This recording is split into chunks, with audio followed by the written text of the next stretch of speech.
Hi, I'm Jeff Snyder. We're back here with another professional wrestling interview today. One of my favorites ever. It's FTR, Dax Harwood, Cash Wheeler, top guys, best tag team in the entire world. You're going to like this one. They gave a lot of great answers just about the business in general, about their careers, what they want to see moving forward, what's next for them. These guys are so knowledgeable. They love professional wrestling so much. They're coming here to Norfolk, Virginia at the Ted Constant Center on Old Dominion University's campus on January 13th, 2024 for AEW Collision. First time Collision has ever been in Norfolk, so that's pretty exciting. Just one thing about this interview, you're not going to see my face. You're just going to see Dax and Cash because that's the way this Zoom was set up at the station this time. Usually it's set up where I'm talking, you see my face, and then the next person's talking, you see their face. For whatever reason, that didn't happen this time.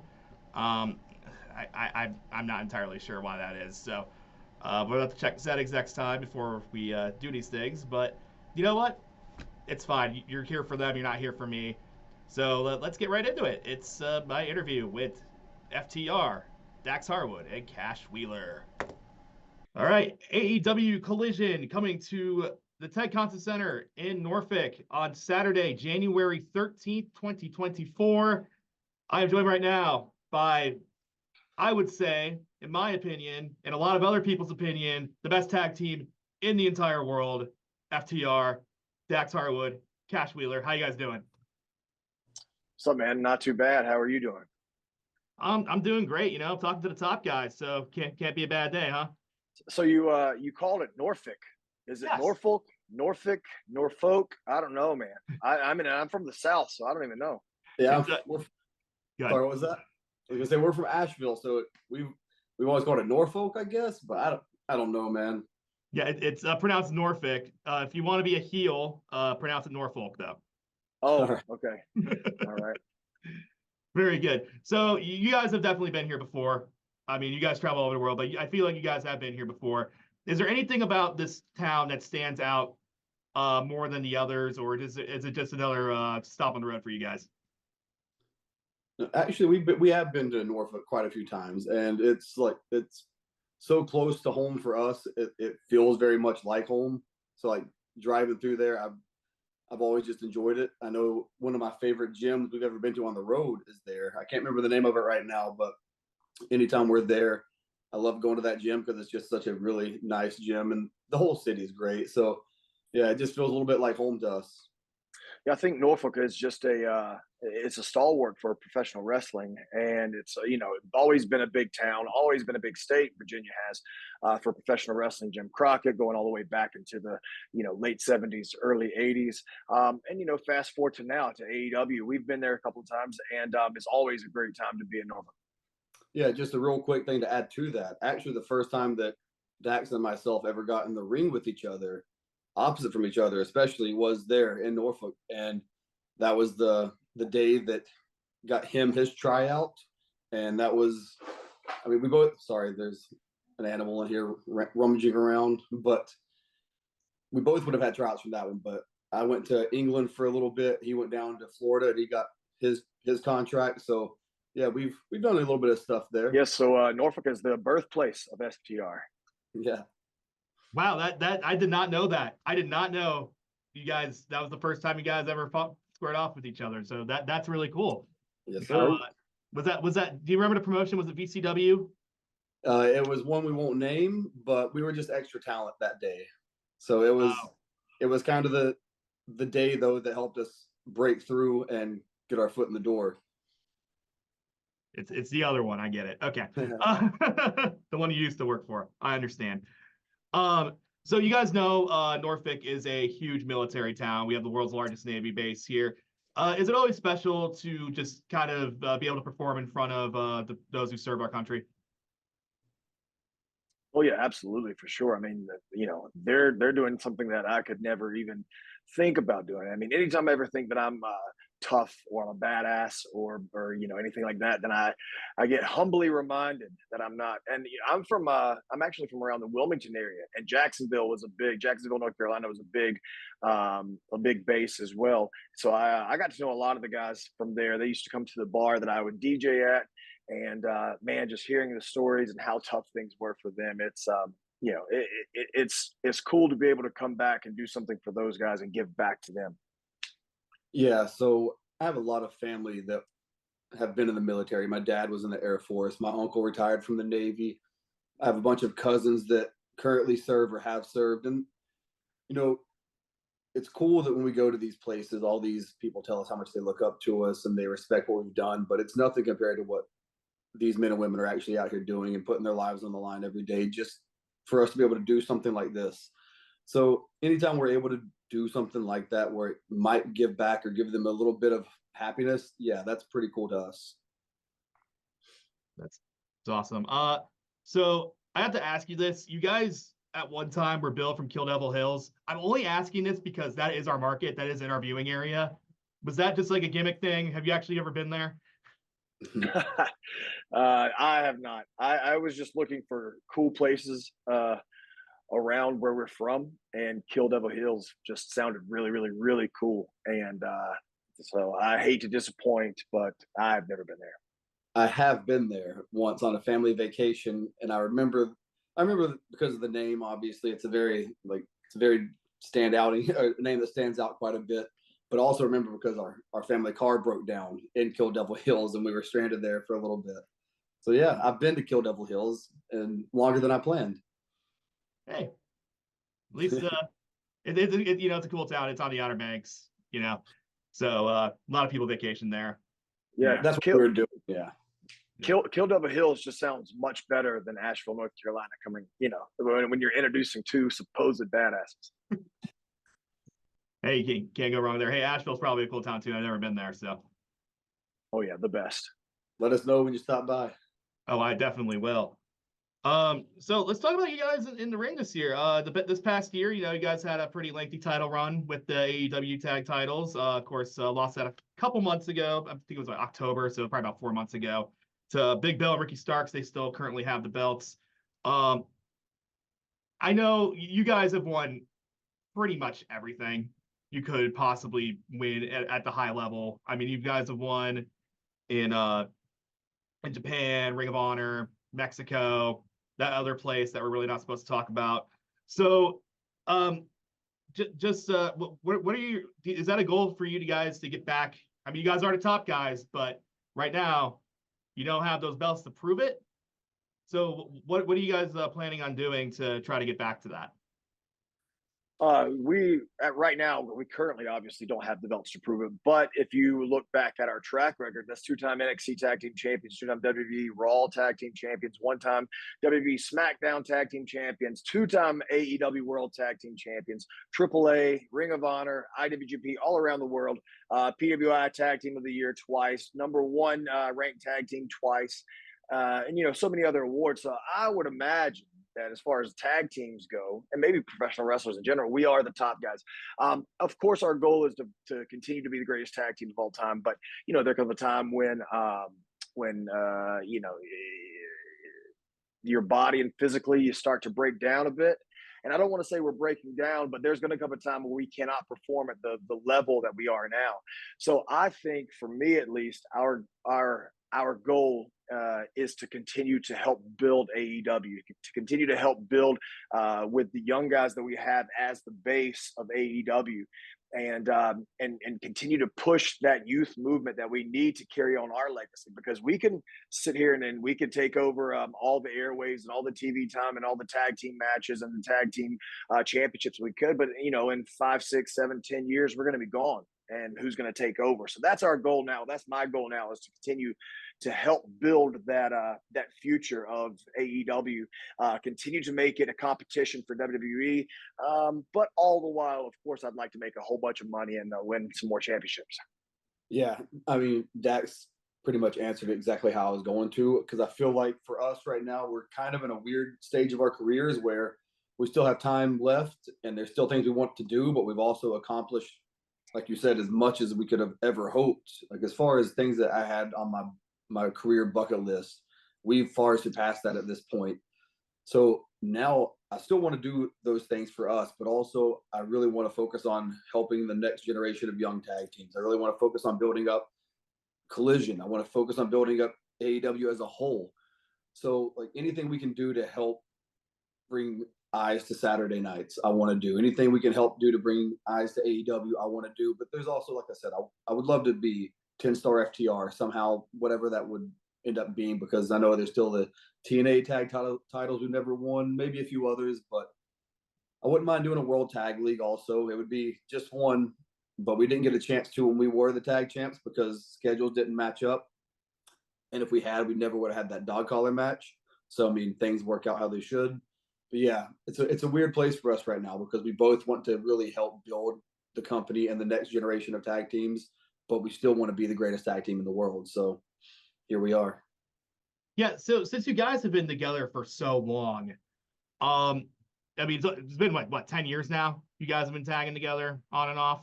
This is yeah. This is our 10-year anniversary right here. Me and you, babe. So how do you guys keep things fresh? How do you guys keep things, just different and new? Because I mean, it's very rare you get a tag team that stays together for this long and is this successful for this long. It's funny you say it like that because it does sound like the questions I've been asked with my wife before. How do you guys keep it fresh? How do you keep it going? I don't know of another tag team up and down the years that have stayed in the mainstream tag team wrestling for 10 straight years without breaking up, without missing any time. I mean, in that could be us patting ourselves on the back, but I mean, even if you look at the Rock and Roll Express, who've been together for 40 years, Ricky Morton and Robert Gibson, they've been together for 40 years. But on mainstream television, they were only together for a handful of years there with Jim Crockett Promotions, NWA and WCW. But then they also broke up a few times where they went their separate ways. Same thing with the Legion of Doom, maybe the greatest tag team of all time. They only stayed together. They may have stayed together for a decade, but in that decade, man, they broke up quite a few times because they had some disagreements. I don't know how we keep it fresh other than we just want to be the best. And we have, I mean, money is really, really cool. I mean, I love money and I love being able to take care of my wife and daughter through professional wrestling. But I think more than anything, it's the love of professional wrestling that we have. And we want to go down. In WWE, the reason we left is because we didn't want to stay in the back. We didn't want to sit in the back and just be another wrestler on the roster, get another wrestler getting a paycheck. We want to be the greatest tag team of all time, and to do that, we've got to continue to flourish. And today, especially in today's market, all these athletes, all the athletic wrestlers who can do such spectacular stuff, we have to figure out ways to reinvent our in-ring style. And so, I think the only way and the only reason that we're able to keep things fresh between us is because we really do just want to be the best. And again, in 10 years, we've never broken up. We've never had a disagreement. We probably got upset with each other, but we've never argued. Never once have we had a crossword. It's just two best friends trying to be the best at what they do. And I think that resonates through the television screen. Yeah, I think honestly, one of the biggest things that I could think of would be the fact that we are able to change, and I know some people will disagree with me on this, but we can change the style that we work to match whoever we're in the ring with. So it's not always having to be what we do. It's all right, what do these guys do well? What do these guys do well? How can we emphasize that? How can we highlight that?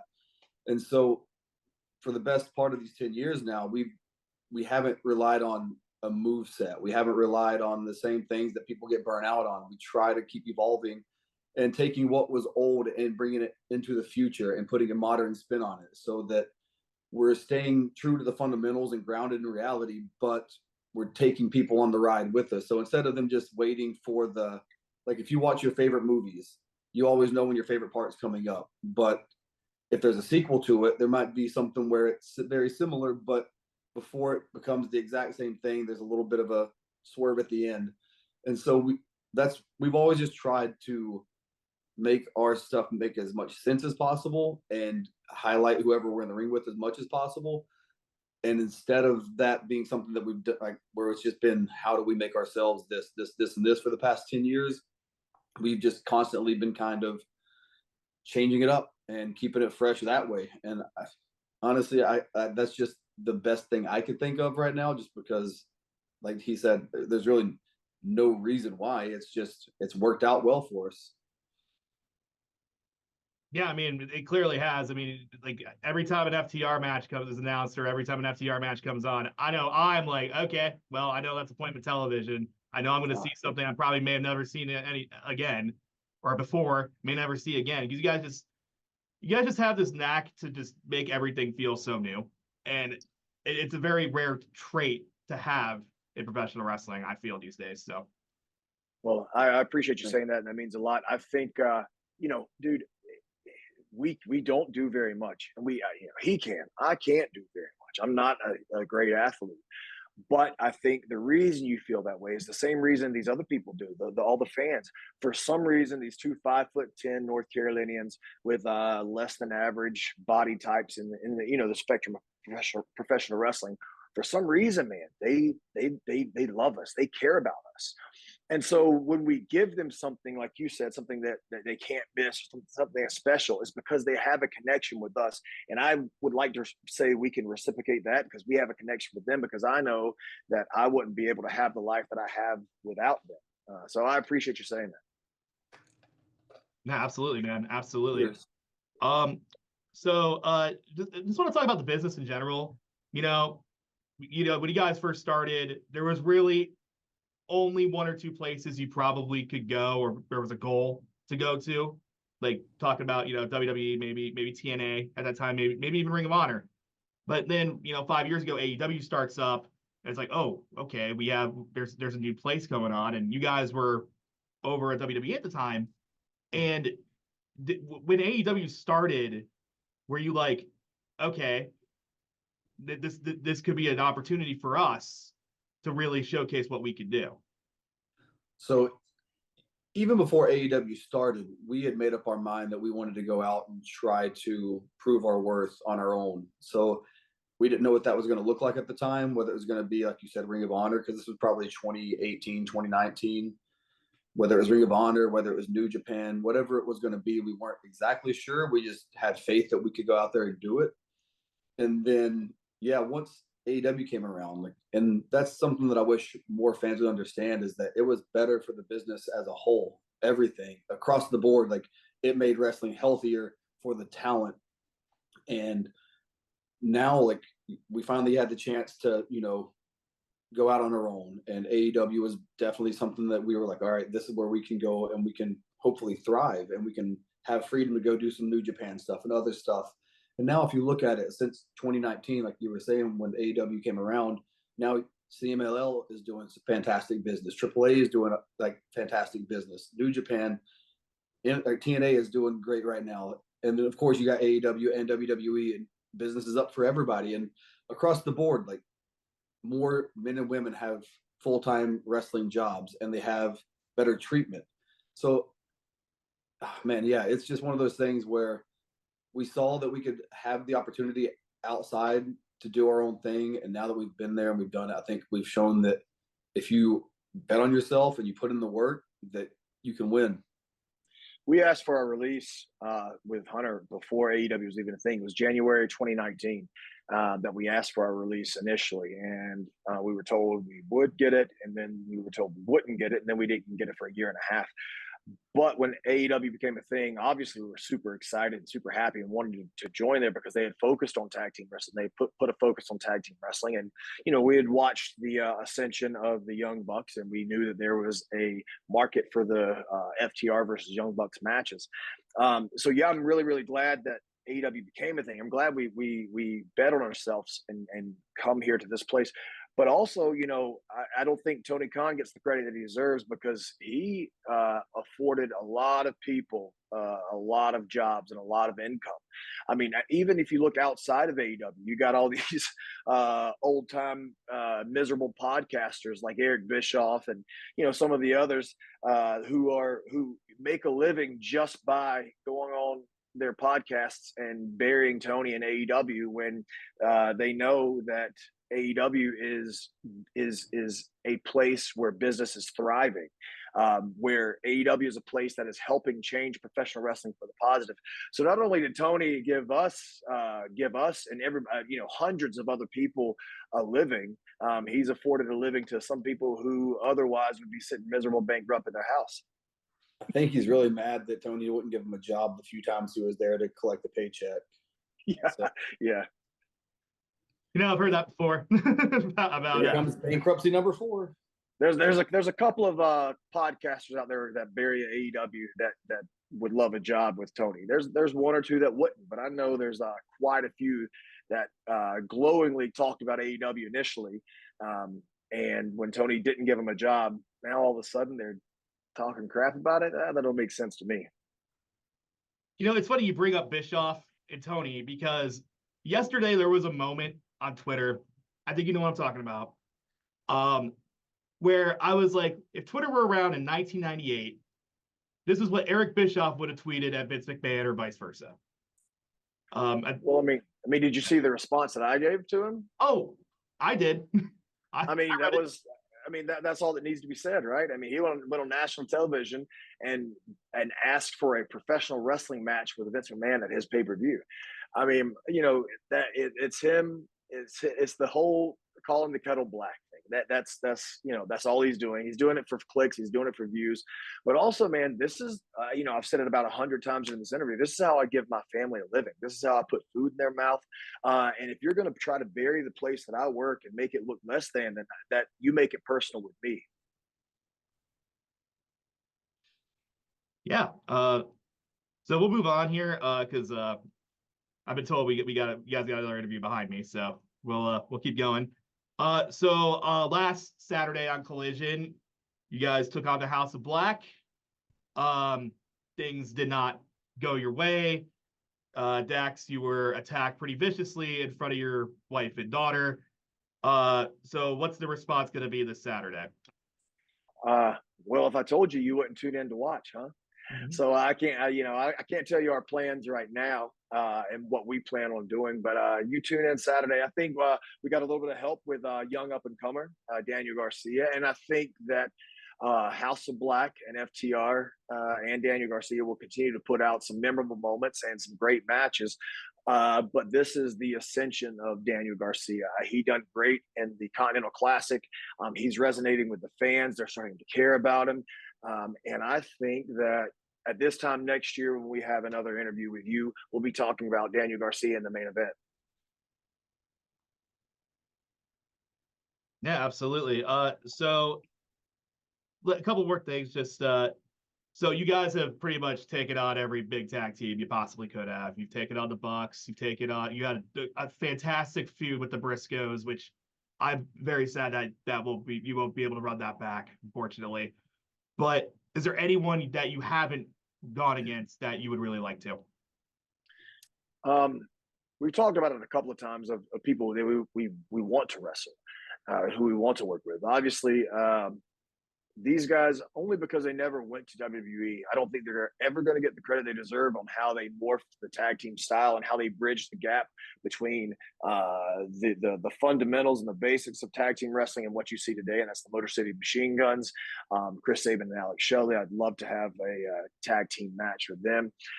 John Moxley and Bryan Danielson. I would love for FTR to face the Blackpool Combat Club.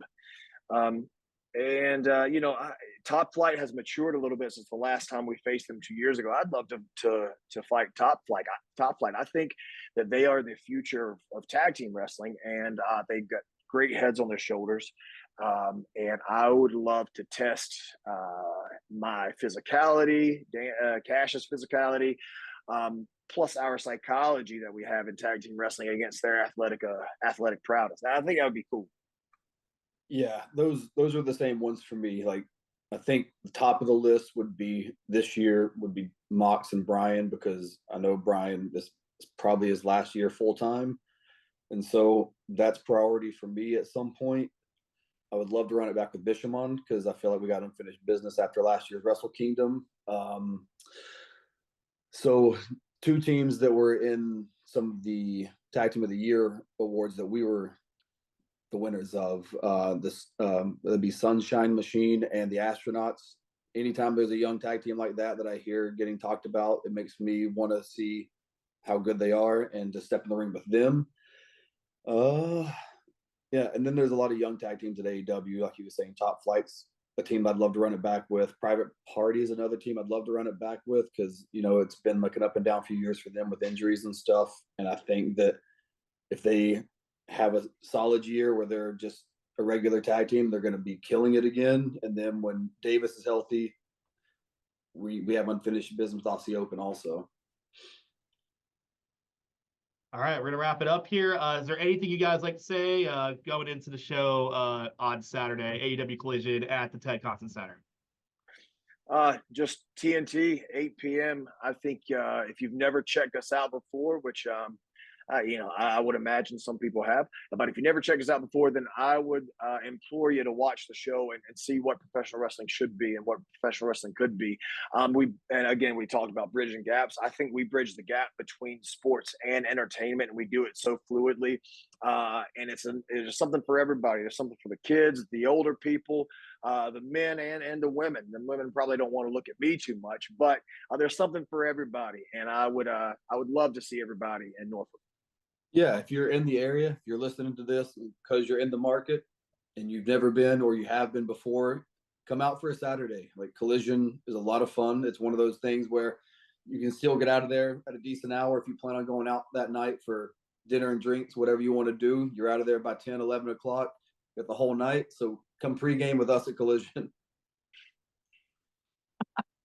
Well, guys, this was awesome. Thank you so much. Dax Harwood, Cash Wheeler, FTR, Top Guys. Thank you so much for joining me. Thanks for having us. Thank you, man. Take care, man. Yeah, take care. Have a good one. Well, that was my interview with FTR, Dax Harwood, and Cash Wheeler. Lots of interesting answers from them, especially part about Eric Bischoff. I really enjoyed that little tidbit. You know, it's always good to have a little bit of a feud in professional wrestling, no matter if it's someone you're working with or someone who, you know, you maybe not working with. So I thought that was just a very interesting interesting part of that interview, and I thought the whole thing was interesting. These guys know what they're talking about. They love what they do. They have such a passion for what they do, and it really shows in this interview and really just in the ring and everything they do. So if you like this, let me know in the comments who you might want to see next. AEW, WWE, really good. Their media department, very, very good, both of them. So next time that we have shows in town, we'll definitely have someone for you. Till then, I'm Jeff Snyder. Have a good one.